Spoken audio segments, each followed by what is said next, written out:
Monire Malawi mwatandalauli maswela bwanji muliwuli mwachoma bwanji moni tusindeuli tuswelele uli mwadokera tani moseliwa tabwelele ndi muvi umene tikupitirizabe kuthandizani kapena kuthandizana kugawana mzeru kuti kodi tingachite cheni kuti dziko lathu ili lisinthe.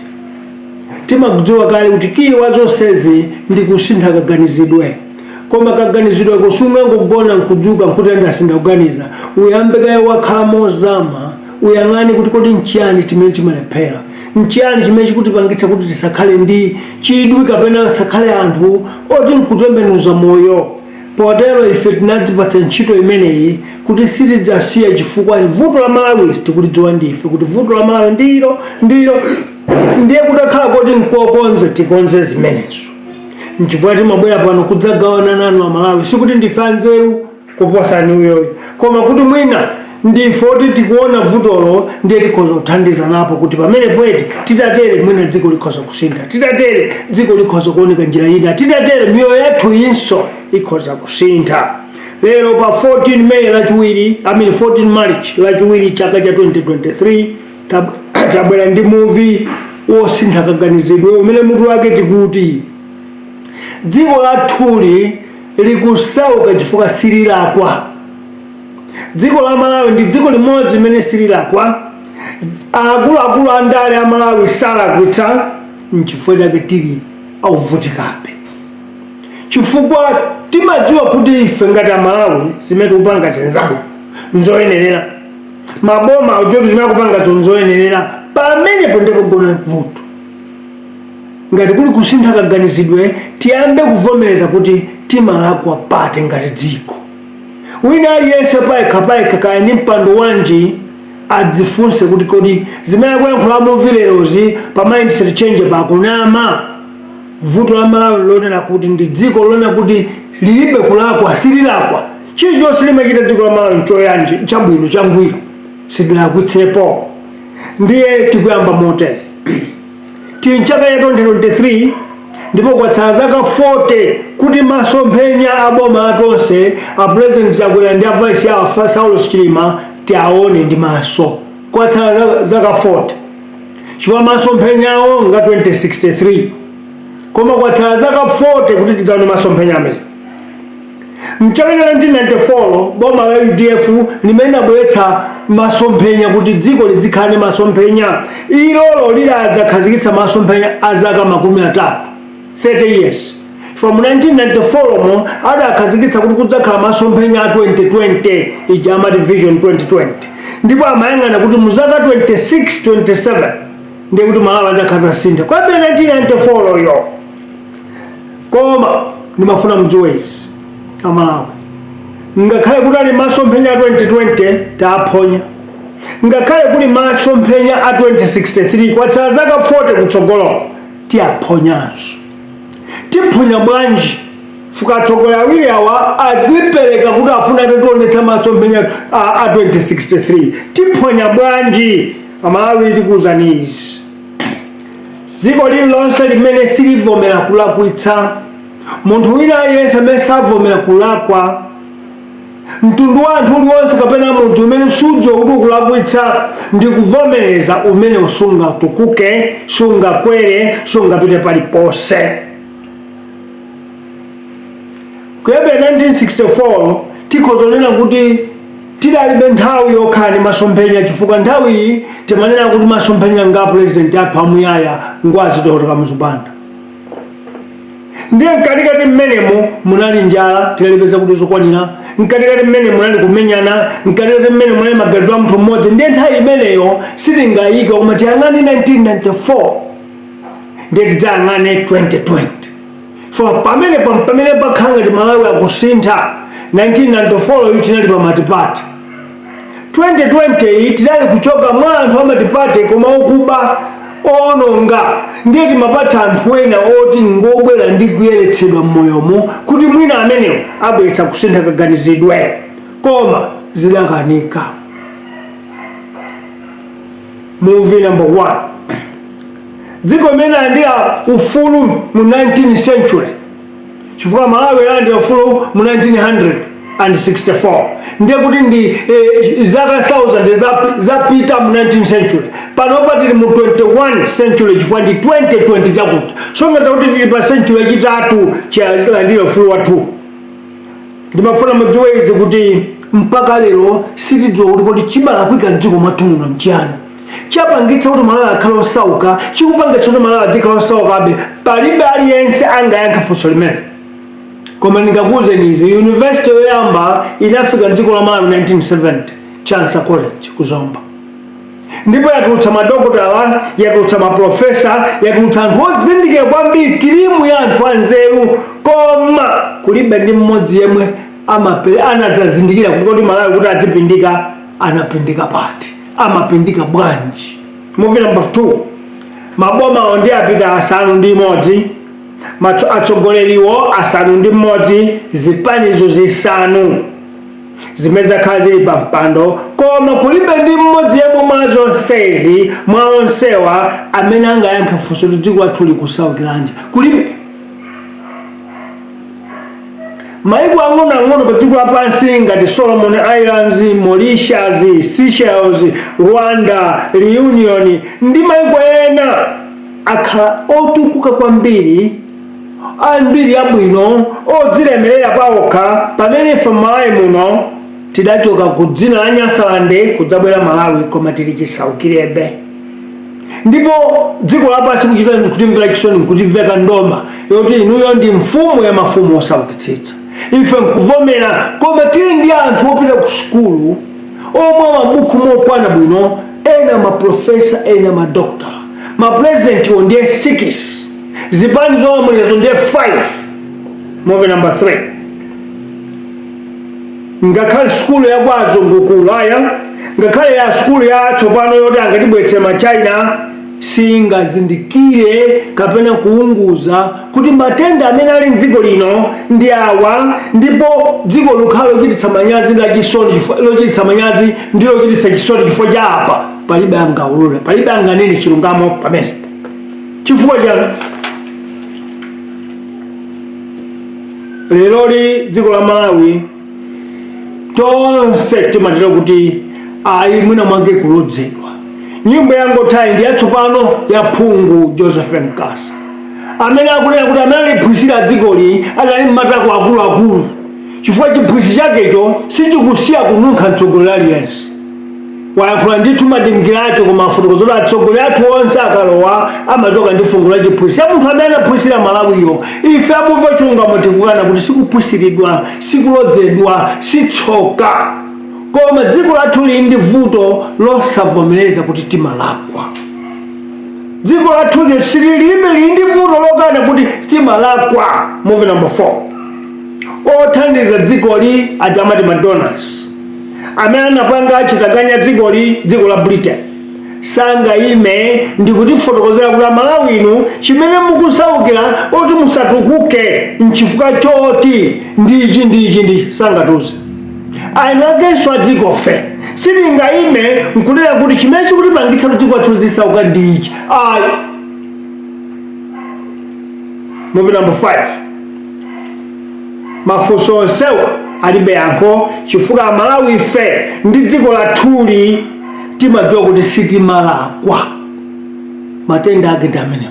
Kusavomereza kuti tikulakwa, kusavomereza kuti tingalakwitse, kusavomereza kuti tidalakwa kumene kuti pangitsa dziko likhala losaukabe. Ife timanena kuti zonse zimene tikuchita nzabwino. Chilichonse tikupangacho nchabwino ndipo choyenera, koma dziko likusaukabe. Movie number 6. Ansala yayikulu pa dziko lapansi pano la Malawi lino chimene chapangitsa kuti tikalosauka ndi kusavomera kulephera kwathu. Kusavomera kulakwa kwathu, kusavomera kulephera kwathu ndiye mavuto a dziko la Malawi. Dziko likusauka chifukwa sitimavomera tikalakwitsa. Sitimavomereza kuti tidalephera, timati tikupanga bwino, koma zikuchita kuoneka kuti zikuchichimwa. Movie number 7. Moyo uliwonse wa munthu tinene pakhomo.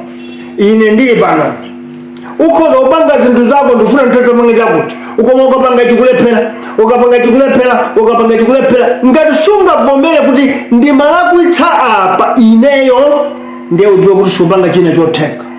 Chifukwa choyambirira kuti usinthe uvomereze kaya kuti nsewu ndimayenda uja uopanda madzi kani ulibe kulikonse umene wandipititsa uku ndimachita zija zosatheka, ndiye ndibwerere ndiyambe njira yatsopano pamene munthu umasinthira.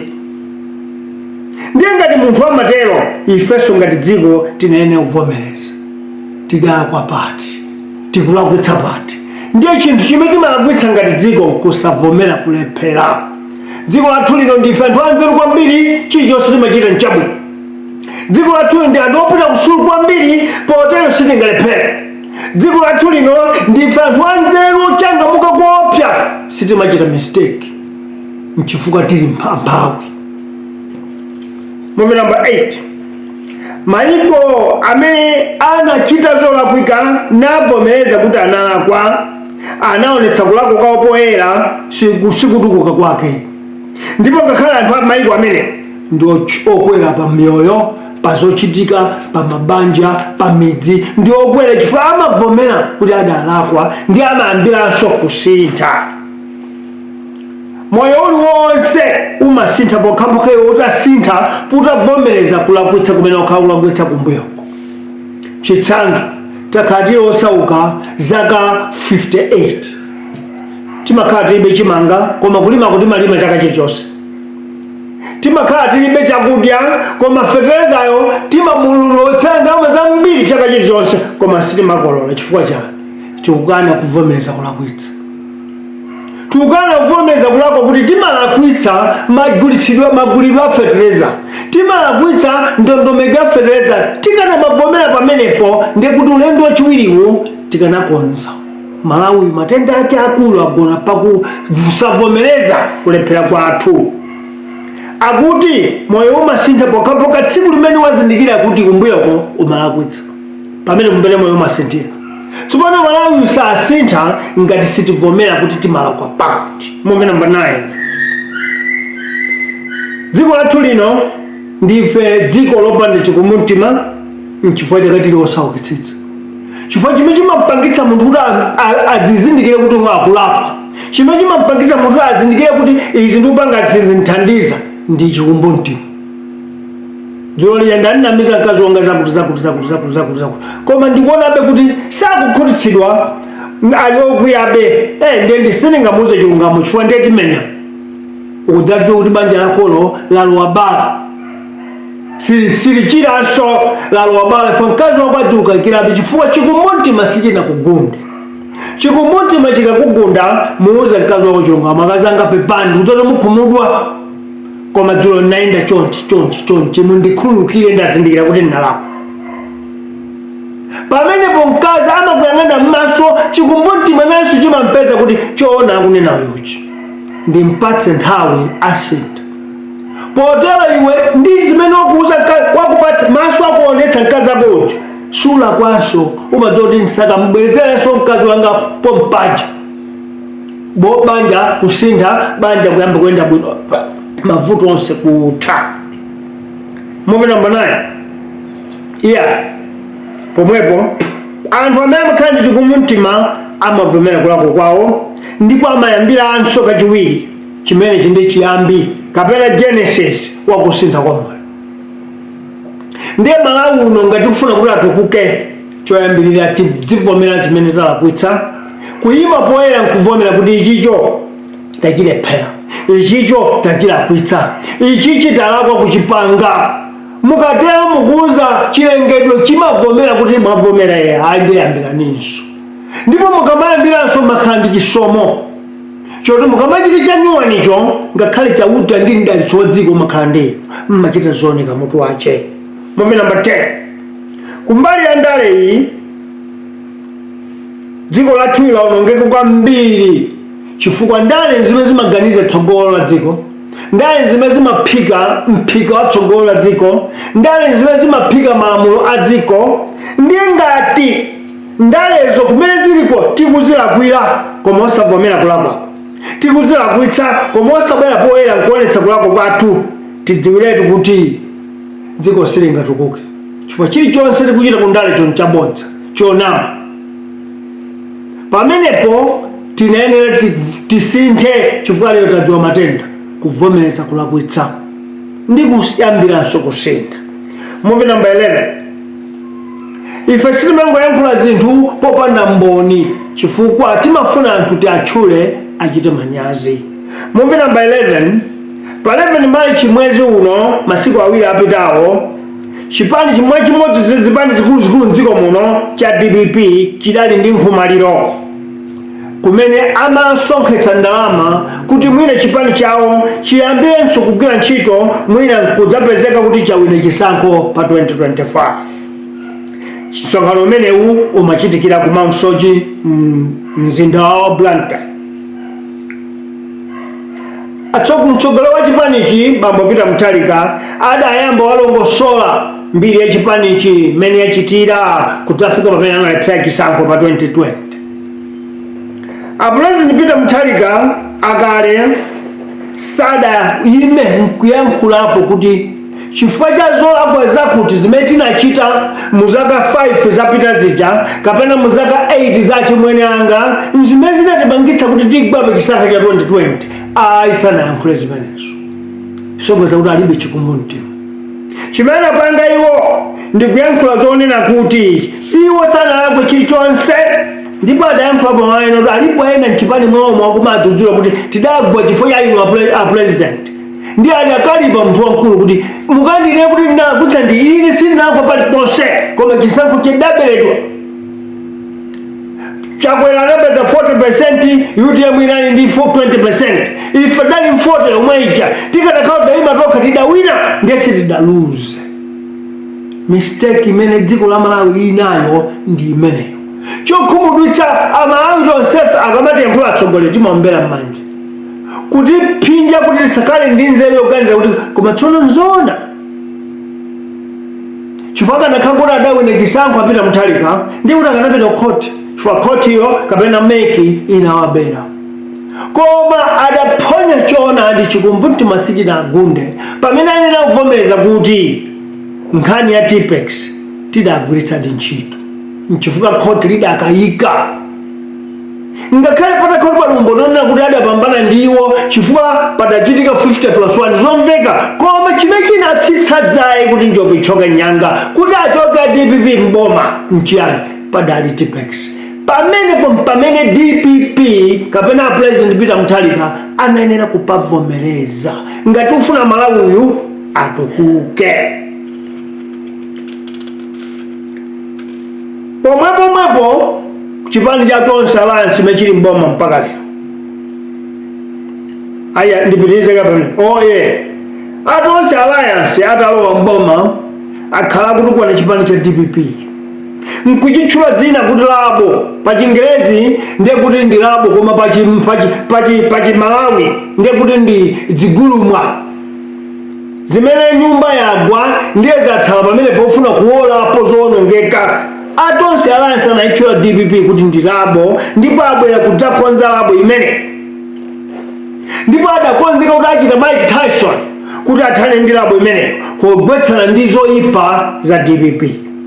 Chaka chino chachiwiri ndi theka boma la Chagwera lili pampando mothandiza ndi Saulo Chilima koma timu yawo yonse boma lonselo zipani 9 mpaka lero zikutosabe chala ku DPP kuti a DPP ndi amene atiwonongera dziko li nchifukwa ife tikulephera kuti dziko liyende bwino koma ali mboma mu zaka ziwiri ndi theka kumathamangira ku zaka zitatu mokwiya monga mmene kuyapita Mutharika mmodzi mwa nduna za boma ndi wachiwiri othandiza boma Saulos Chilima akayankhula ku Nkhatabwe kukanena kuti musamapsa mtima kuti ife talephera khanga titumeti matenga bomali nkuti mukudye masoseji ndifuna mupamvetsa malawi pamene kuti dziko lathu lili kupindika pati sitivomera kulakwitsa sitivomera kulakwa kuti ndife anthu ife timakhala ti machini makompyuta maloboto ti sitilakwa koma zolakwazo zito kuonekera poyera kuti izo ndi achimwendo banda adayankhula kuti musamayankhula mwamwano amalawi inu chifukwa pamaso pa DPP kapena mboma la DPP simumadya masoseji akakhala Chilima ndi adayankhula kuti alipo ena mbomamo amene akuti sokoneza pamene munthu amene adayankhulapo kale kuti munthu amene amampangira ena ake zina iye mutu wake amakhali kuti ndiye kuti mitu iwiri ajakwera wawo mutu Achilima wawo mutu ndiye amene akuwasokoneza mitu iwiri imene ili kuti kuthawa chilungamo kusafuna kuonekera kuti ngolakwa zimene zaononga dziko Muvi number 4 kuti tili pati Muvi number 13 President Chakwera ndi boma lawo akudzudzula boma lopita ankadzudzula boma lopita chifukwa chakukongola kwambiri chimene chinapangitsa dziko lathu likhale pa goli ndi kukhala pa mpanipani poti likhoza kulengezedwa kuti lapsa lokupsa likamati bankrupt chifukwa amene amalowa mbomamu Chakwera adaona kuti chosayenera kuti dziko lidzikongola 3.16 trillion ndipo anthu amene Chakwera ndi Chilima anaona apita Mutharika munthu woyipitsitsa kwambiri pokongola ndalama zimenezi zochititsa chisoni kuti iwo mu zaka ziwiri ndi hafu zokha atha kukongola 4.74 trillion kwacha mu zaka ziwiri zimene zapangitsa dziko la Malawi likhoza kulembedwa pansi kuti ayi ino basi inu simudzikonso ya mwapi ena akugule kapena liperekeni kwa anthu ena Muvi number 14 ndife dziko lochititsa manyazi chifukwa timakhulupirira kunama ndipo timakhulupirira kuti sitingalakwitse ngakhale pasi pa mtima tikudziwa kuti koma apa pokhapa tikunama ndipo sitingavomere kulakwako lero mindset change yathu ikuti ngati dziko tivomere kuti ichi chotidalakwa ndithu tikatero ndiye kuti tiyambano pa slate yatsopano tiyamba kusintha chifukwa manyazi atigunda chikumbumtima chachitipeza kuti poti tavomera kulakwa zija tichite zoti chaka chammawa amalawi adzaone kuti tasintha Muvi number 15 ndi maiko okhawo ndi mtundu wa anthu okhawo umene umameza kuyerekedwa kwawo kunyada kwawo nkuvomereza kuti adalakwitsa ndipo adachita mistake amene amapita patsogolo amene amatukuka ndibwerezenso imene Muvi number 15 ndi maiko okhawo ndi mtundu wa anthu okhawo ndi munthu yekhayo amene amavomera kuti kumbuyo kundala kwa izi kuvomereza osangoyankhula mu mtima koma kuyankhula poyera chauta amve kuti wavomera kuti udalakwitsa dziko limenelo mtundu umenewo anthu ameneyo munthu ameneyo ndi amene amatukuka chifukwa sabwerezanso ndikupatseni chitsanzo ili ndimakhulupirira kutchula dzina achite manyazi zaka za mbuyomo president wamphamvu kwambiri pa dziko lapansi Bill Clinton waku America adadzudzulidwa kuti amasewera nditi atsikana ting'ono ndipo kukhala mtsogoleri wamphamvu kwambiri pa dziko lapansi lino akanatokhalira bodza limenelo akanatokhalira mistake imeneyo koma kuonetsa kuti anzathuwo amakhulupirira kuti tivomereze kulakwa kuti tisadzalakwenso adayima pa wailesi akanema Bill Clinton kuuza dziko lapansi osati kuuza America koma dziko lapansi kuti I'm terribly sorry ndalakwa ndithu ndidamulakwira mwana wamtsikana ndipo ngati mchindapusa ndipereka mundikhululukire chito makulako kumeneko kukanampangitsa kuti achoke ntchito. Koma chifukwa chovomereza pamaso pa mkazi ake, pamaso pa dziko lapansi, adapitiriza ntchito yake mpaka anamaliza 8 years yake ali mtsogoleri wa dziko. Movie number 16. Kumbuyo komweku nduna yaikulu ya dziko la Britain idagwirizana ndi ma-Americans kukamenya nkhondo ku Iraq kumene anakaphako Saddam Hussein. Ndipo Amalawi ndimafuna ndikutsimikizireni pano kuti Tony Blair yemwe anali nduna yaikulu ya Britain anadzayima poyera kuti ine dziko lapansi lindikhululukire, tidakalowa nkhondo mubodza chifukwa Saddam Hussein tangophosa akwa adalibe zinthu za nkhondo zijamati weapons of mass destruction. Umunthu umenewu chikumbumtima kumakugunda munthu. Lero dziko la Britain, dziko la America sikukwera kwache, chuma chawo sichigwa, simudzamva kuti ali panjawo. Dzana lomweli President Barack Obama wangoyima poyera kutanena kuti chimene ndikuchita ndaula mutsogoleri wanga wa zaka 8 ku America kuno ndikutha kuvomereza ndi kuonerera kuphedwa kwa Muammar Gaddafi ku Libya. Pachifukwa cho mtima umandipoteka kundigunda chifukwa ndapha munthu osalakwa. Pa wireless, pa manyuzi kuvomereza. Funso Lord, kodi ife Amalawi ife ndife ndani akuti dziko lapansi kuti tikavomera kuti tikagwiritsa chisankho Tipex ndiye mwina tigumuka kapena tisimunuka ndani. Chimene chikuti vuto ku Malawi kuno nchiyani choti inu achakwera ndi atonse mutavomera kuti aife zetidayonjeza mochuluka koma zatilephera mkati muzatichimwa. Ndani mudachita naye manyazi ngati atsogoleri amphamvu pa dziko lapansi azungu amavomereza kulakwa. Malawi wathu uno ngati ufuna kuti akwere tikuyenera kuvomereza cholakwa chathu. Ku Malawi kudzapeza boma la Tonse Alliance ndachakwera likuvomera mistake yawo kuti adalakwa. Tsiku limene amaganiza kuti amwina utsogoleri utha pamenepo, koma aisongati ndi tsiku limene ino muyambe tsopano chifukwa wani mukhala ngati mwamanga chimangizo china ndi Amalawi powavomereza kuti munalakwitsa ndiye mufuna mukonze.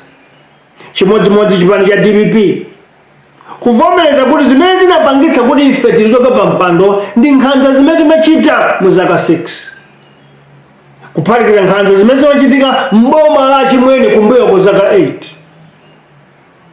Mmene timakondera mtundu wathu wa Chilungamo kuiwala mitundu ina zimene zinakhumudwitsa Amalawi. Tsopano ine mmene ndikutula pansi ngati Peter Mutharika amene atatenge nsapato zangazi asakabwereze mistake imeneyo. Ndiye nkumanira kuti DPP ibweranso mboma Malawi alisa kozovomera. Tonse Alliance inayenera uyima poyera nkuvomereza kuti zona zake tidalonjezadi koma tisakuganiza kuti mkati mummatentha bwanji, tisakudziwa kuti mkati mummatani. Titalowa takapeza kuti si zimene timayimba kunja kuja ndizosiyana. Ndi Amalawi tikhululukireni, Amalawi tikhululukireni, talakwa koma chikukonza motere ndi masomphenya achikumbumtima osangoyankhula mophinja. Komanso alichati mondobanda ndi achilima chifukwa cha mawu amene ayankhulawa atichititsa manyazi chifukwa afuna kutenga tchimo lawo kupaka wapotero kuwapambana. Potero ine ngati chakwera ndandichotsa chimondobanda chifukwa wayankhula mwano onena kuti ukhala ngati mkadi ya masoseji. Kutera choncho wina aliyense akhala ndi chikhulupiriro kuti mtsogoleri muli munthu mmene. Ndiye lero tikuti mindset change yalero ikuti chipani cha DPP ngati mufuna kubwerera mboma 2025 lapani zochimwa zanu pamaso. Ndipo mpata mauphonya mukanazi yankhulo zimezi kumautsocho kutero lachisanu lapitali kalolu kakaya tsiku limene ndiye mukanayankhula kuti Amalawi ayambe kumakumvetseraninso. Koma ufika pokana kuti ayi simunalakwe simunalephere munangoberedwa pamene pakuoneka kuti palibe chimene mungachite ngakhale mutalowa mboma 2025 chifukwa kwanu kudzakhala kukana.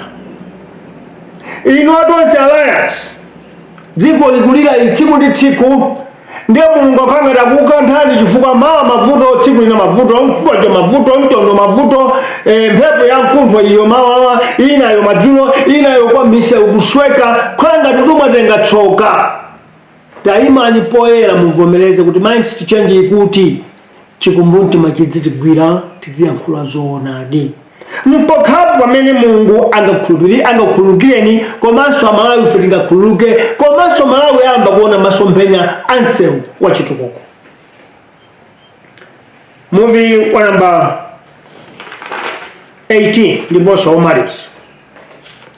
Malawiyu kuposa kale lonse, Malawiyu kuyaposa kale lonse kuyambira lero. Ngati uli Malawi pamene ulipo udzifunse kuti ndalako chani moyo mwangamo, kumulakwira nzanga, kumulakwira mkazi wanga, kulakwira dziko langa, kulakwira chipani changa, kulakwira ndale zathu, kulakwira nzanga. Ndiye chikumbumtima chikugunde uyambe kukonza molapa movomereza kuti ndiwe munthu sichitsulo umalakwa. Pamenepo Malawi atukuka chifukwa ndalama yokwana 30 billion sipitanso kubucha. Simusunga mbongo mwanumo anthu akatangali chifukwa chakulapa kumene kumuchotsa olakwawo.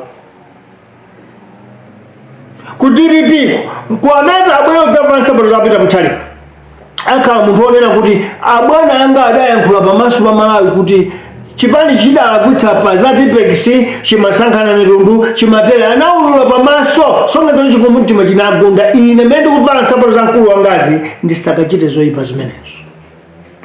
Ndiye kumabwera mane utilowaso mboma nzomveka inunso atipe atonse alliance kumane atufati mwinesu chisanga 2025 zikhala zomveka chifukwa mavomereza kulakwa kwanu.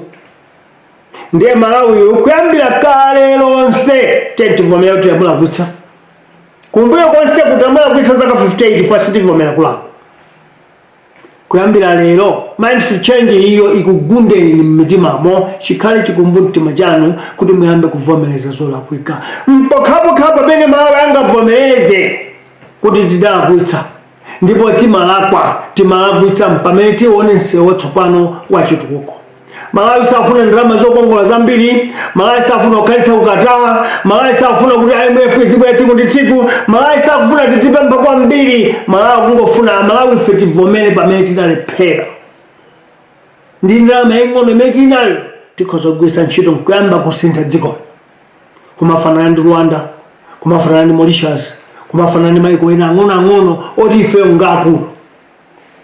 Potero ndimafuna ndikuuze na Malawi kuti kulakwa ndi kwa munthu, kukhululuka nkwa chakuta mwini. Ndiye ngati mumadziwa kuti kulakwa nkwa munthu DPP nthawi ndino kulikonse mungaloweko dzilapani zimene mwachita zoyipa zaka 16 8 akani zaka 14 8 za akulu wanu ndi 6 za inuyo. Inu atonse alliance muli pa mpando ndithu mpata ndi umenewo kuti mukanatha kusintha makhalidwe ndi maganizidwe kuti muyimenso mwina Malawi adzakuvotere. Koma kulakwa kumene machita apa kuti makhulupiriro kuti tidzaba mavoti. Ndiye ndimafuna ndikuwuzeni kuti Malawi ndi ogona inde koma siogoneratu tulo. Malawi ali dzandidzandi koma sikuti agwa. Njira zobera sizipitirira zitatu zinayi. Chachifupi kuti munthu uwine kapena ukhale wopambana ndi kuvomereza zolakwa zimene wachita. Ndiye umunthu umenewo. Munali ndi ine Bantu Sanders Juma, mukhale tsiku lopambana. Zikomo kwambiri.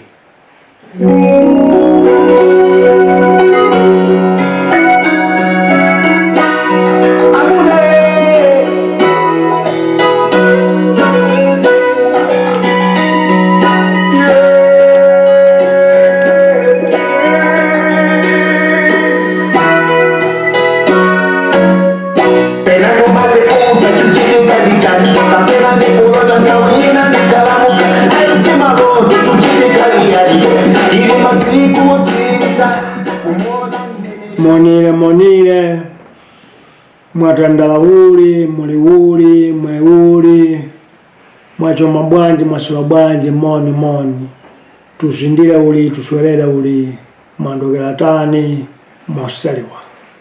Greetings in our 29th district in the diaspora. Today we have come with Muvi Chilungamo Mindset Change Project of 14th March, Tuesday, 2023.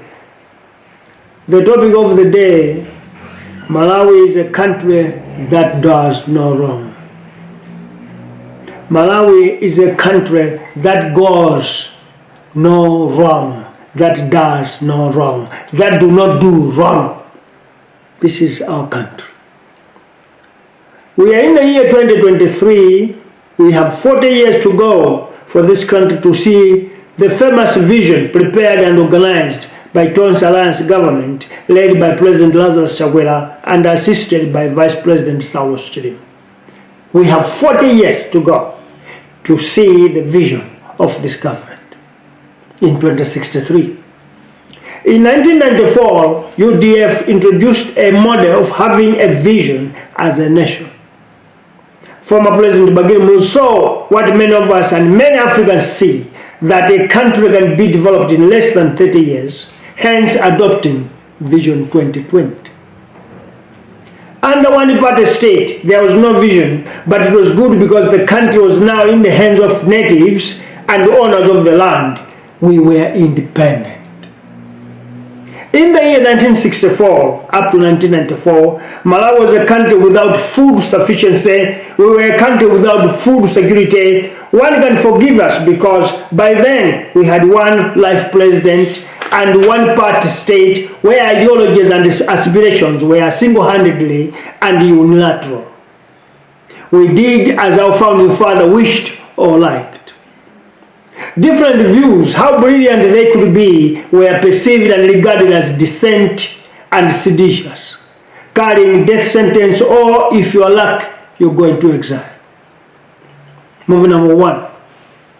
A country that got independence in the 19th century cannot realize where it went wrong for it to remain the most poorest and a begging nation. As from 1970, Malawi University and other institutions of higher learning have produced doctors, professors, and politicians, but none of these brilliant men and women have figured out why Malawi remained the poorest despite cream of education. Movie number 2. 6 governments, 5 political ideologies, and 6 presidents all see or faces the world with no answer as to why Malawi remained the poorest country. Smaller nations like Solomon Islands, Mauritius, Seychelles, Rwanda, Reunion, and others across the world have become prosperous, while Malawi, despite changing a name from Nyasaland to Malawi, remained the poorest country. Movie number 3. No education, whether it's Western or Eastern, can diagnose the virus that has made this country to be a shameful and a pitiful nation, to be talk of the planet. Because everybody in the world will talk about us, the poorest country. Where if you want to see poverty, you have to go to Malawi. If you want to see underdevelopment, go to Malawi. If you want to see people that are thin because they don't have food, go to Malawi. If you want to know what it means to be least developed, road network, dilapidated health care, deteriorating infrastructure, go to Malawi, you'll find all this. Movie number 4. Donors, including colonial masters, Britain, cannot stand up and pinpoint why Malawi is failing to develop. Likewise, Malawians ourselves do not know why is our country poor. Movie number 5. All these questions are having no tangible answers because Malawi as a country and Malawians as we know ourselves, know that we are a country that does no wrong.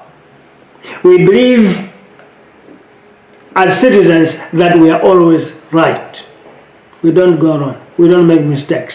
We are a perfect nation. Movie number 6. This is the most difficult answer that has made this country poor. What is the answer? We think we are always right. We know that we are always right. We don't do wrong.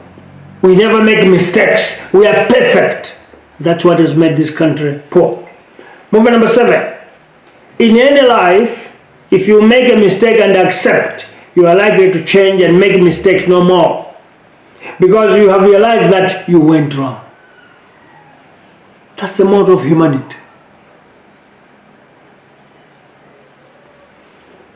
You disappoint your wife, go out with girlfriends, or you're caught with MG2, they say so. If you cannot come back to your wife and stand open, apologize and tell the truth, then you are not a changed man. But if you need happiness and prosperity in your family, you need to confess. Stand up and tell the truth. My wife, I'm sorry, I did this, I did this, I did this. Honestly, that's when the family changes. Happiness comes in. Development starts flourishing.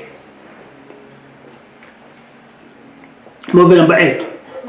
Countries and nations that did wrong and accepted to have made mistakes have developed. That's an example now. Countries and nations that did wrong and accepted to have made mistakes have developed. So are people who accept and realize to have made mistakes are developed today. They are changed in their lives. If it's in business, they are blossoming.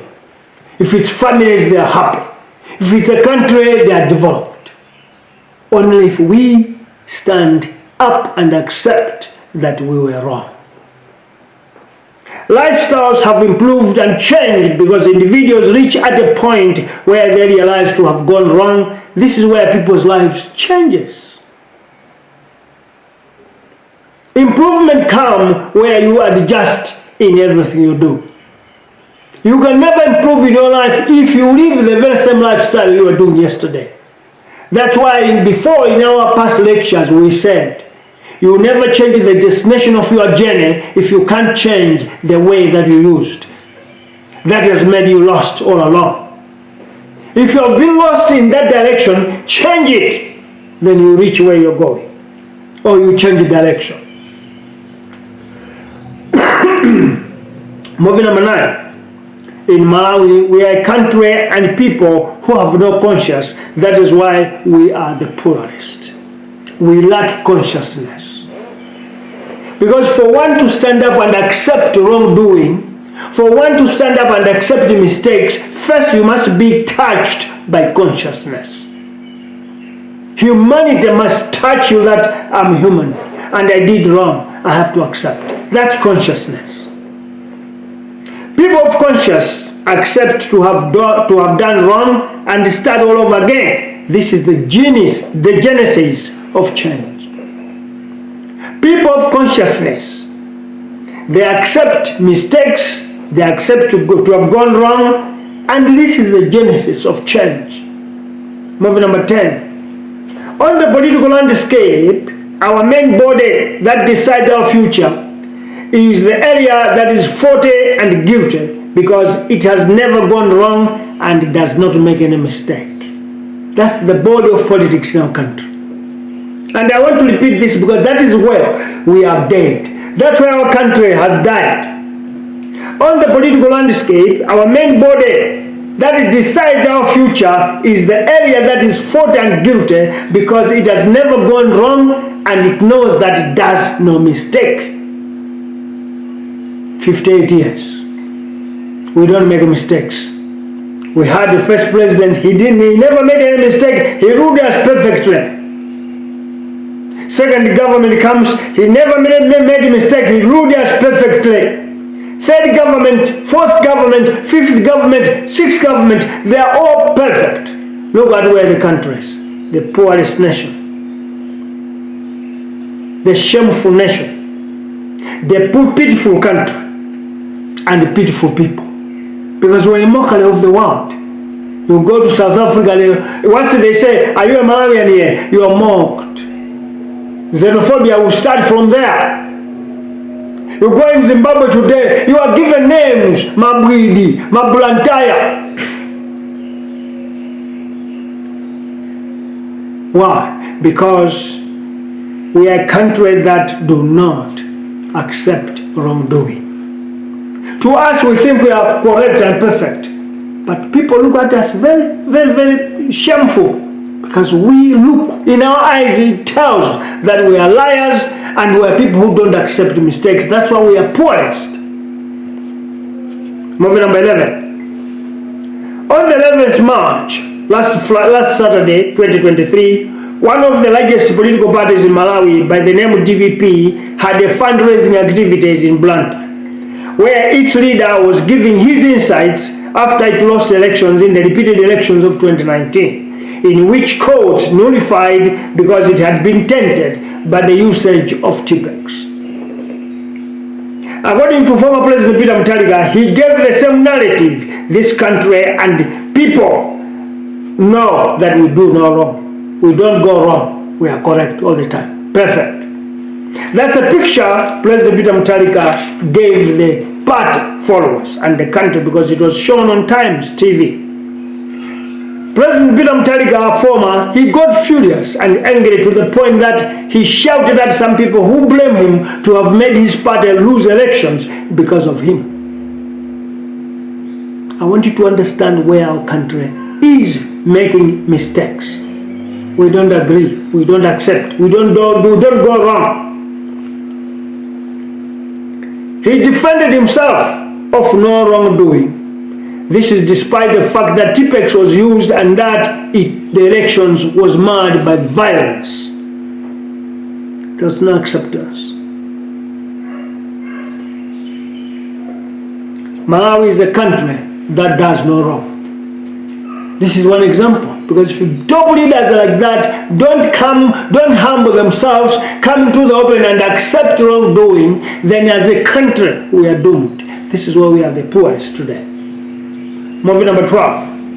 In the year 2020, President Chakwera's Malawi Congress Party led an alliance of parties on the pretext and promises that they will do away with evils of DPP in corruption, plunder of taxes, non-development, nepotism, tribalism, and hunger.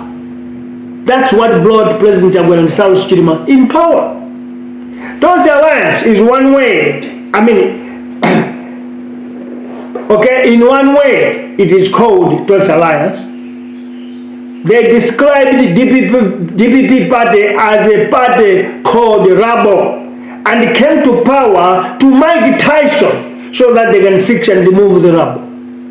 That's what President Chakwera, Vice President Saulos Chilima, and all the people that supported the Tonse Alliance government said, we are coming in as Mike Tyson and we are going to defeat the rubble in DPP. That's what they say, and this is what gave them a government.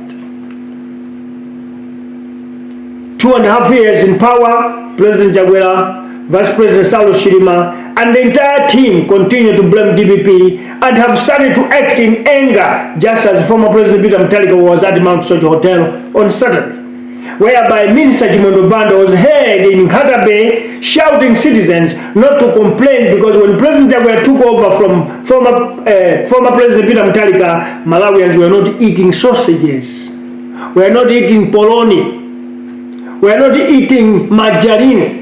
Therefore, no one has a right to complain. That is Tonse Alliance government, still denying the fact that they cannot do any wrong. Movie number 13. President Chakwera and his government blamed the previous governments over excessive borrowing by bringing this country into lifetime chain of debt amounting to 3.16 trillion kwacha. That was President Chakwera, Vice President Saulos Chilima, and the entire Tonse Alliance partners. They blamed the DPP and all past governments of borrowing too much, which was totaling to 3.16 trillion kwacha. Unfortunately, his own government, President Chakwera, has borrowed over 4.74 trillion kwacha in a space of 2 years, risking the country to bankruptcy. But President Chakwera, being a churchman, Vice President Saulos Chilima, an academic, they will not stand up and accept wrongdoing. To them, they are right and perfect. The one who is wrong is DPP and former President Peter Mutharika.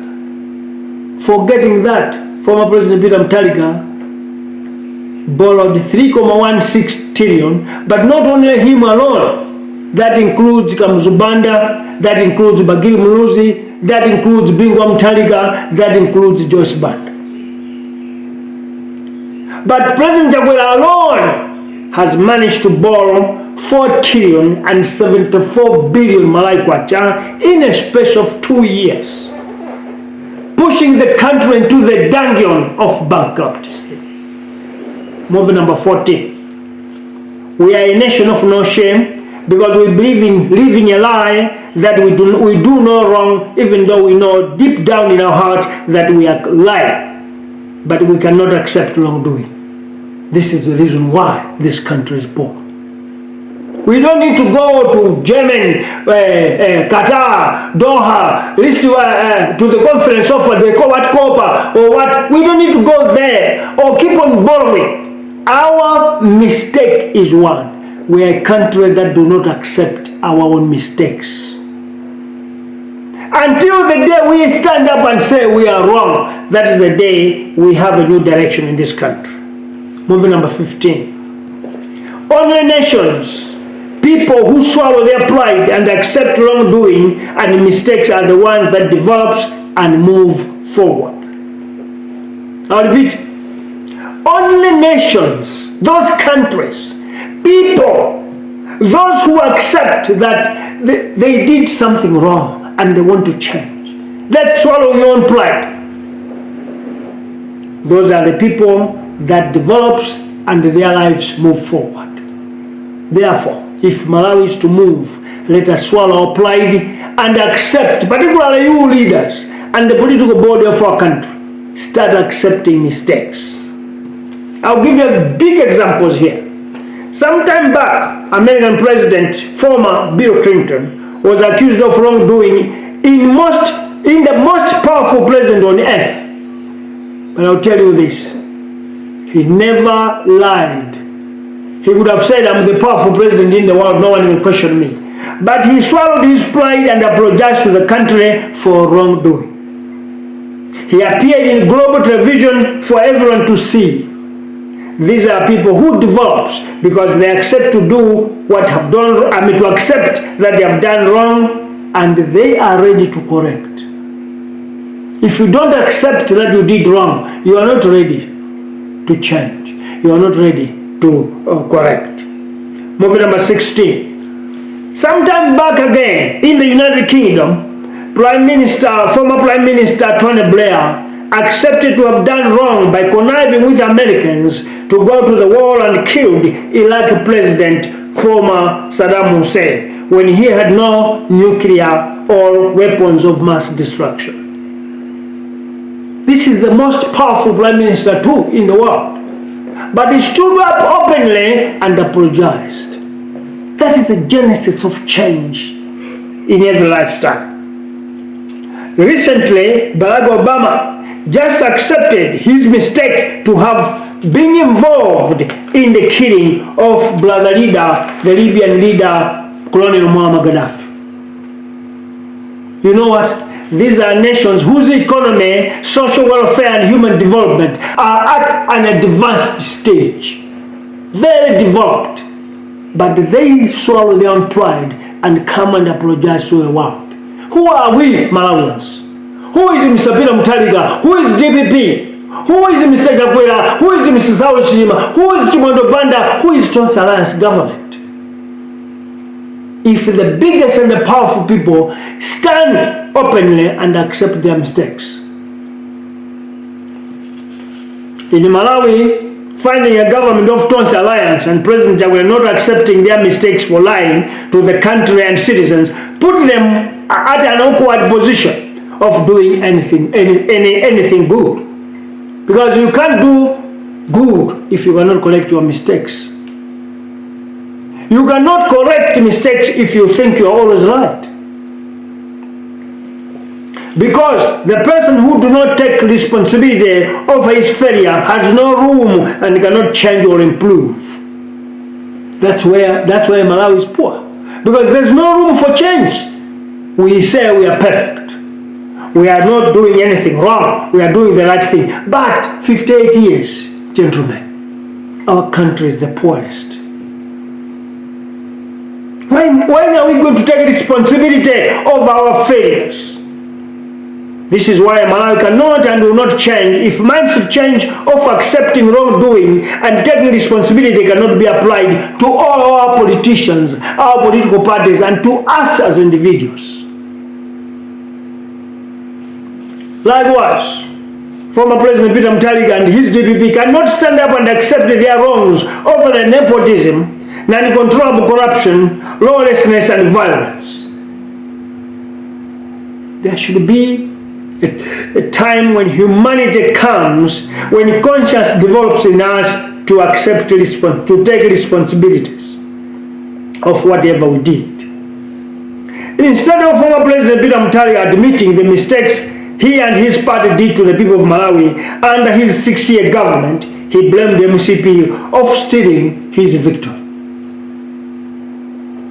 Movie number 17.